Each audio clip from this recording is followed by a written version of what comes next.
The mining and manufacturing sectors have boosted economic growth in the second quarter of this year, but fixed investments remain worryingly depressed. Latest data from Stats South Africa show that gross domestic product increased by 0.8%, the strongest quarterly growth since the second quarter of 2023. This follows a revised increase of 0.1% in the first quarter. Some economists say the current economic environment supports another interest rate cut when the Monetary Policy Committee meets next week or in November. Manufacturing, mining and trade sectors were the primary positive contributors to the growth on the production side of the economy. They were followed by the agriculture, forestry and fishing sectors, which saw a 2.5% rise during the period, mainly as a result of strong activity in both horticulture and animal products.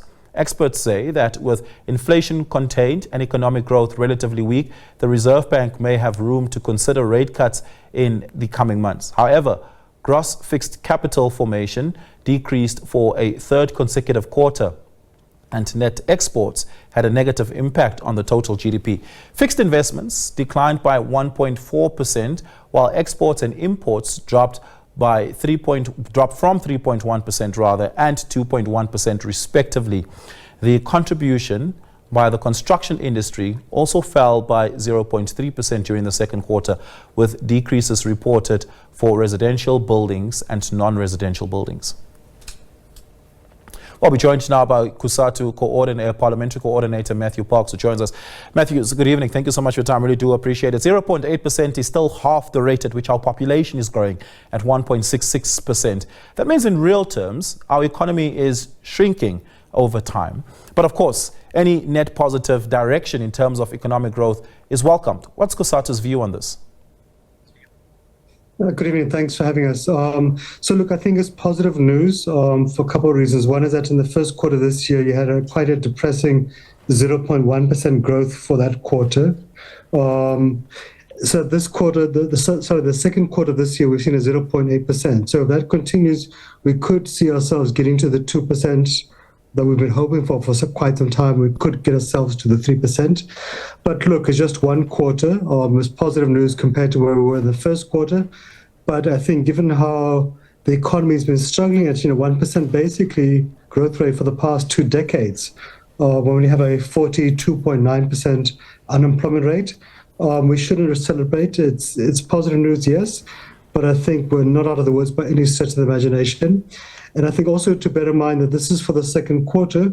We've seen significant job losses in the past few weeks from Glencore because of the unaffordable price of electricity for many parts of the industrial sectors. I think we're likely also to see significant job losses from the 30% tariff hike imposed by the United States upon South African agricultural and manufacturing exports to the US. So I think for us, yes, let's appreciate the positive news. But I think we should really be saying how to build upon these small green shoots and how to help stave off what is likely to be significant headwinds because of the electricity price, because of the tariff hikes, etc., and how to really get things moving quickly. And we think there are critical interventions from, as you mentioned, the Reserve Bank giving relief next week and in November as well. They need to give at least a 50 basis point cut to the repo rate in both meetings. But we need a real decisive intervention to reduce the price of electricity for the industrial sectors, for households.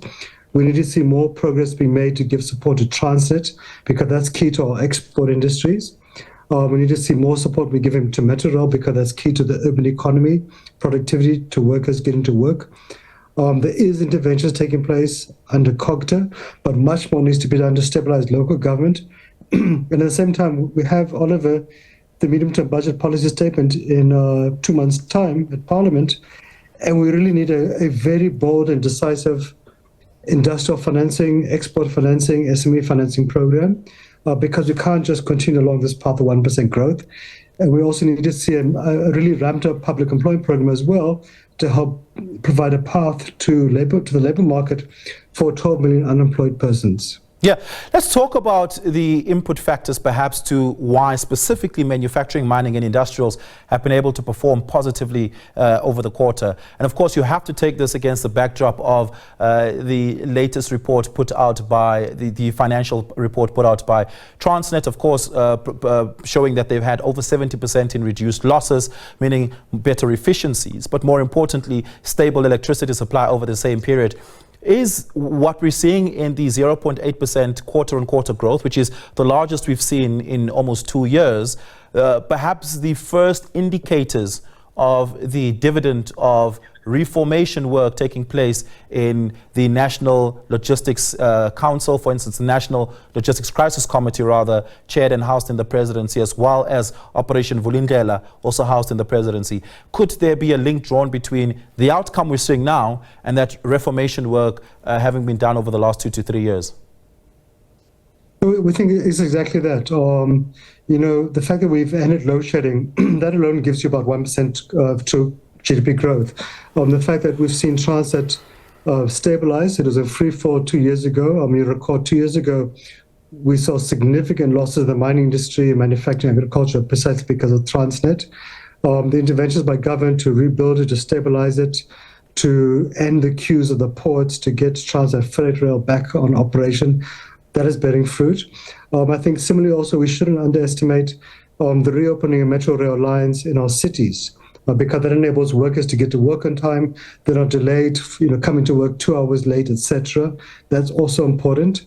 I think also that it does also show all over how resilient the South African economy is. And at times, we often lose sight of how diversified our economy is, be it manufacturing, be it agriculture, the industrial sectors, the capacity of South Africa to produce many goods, from cars to agriculture and so forth.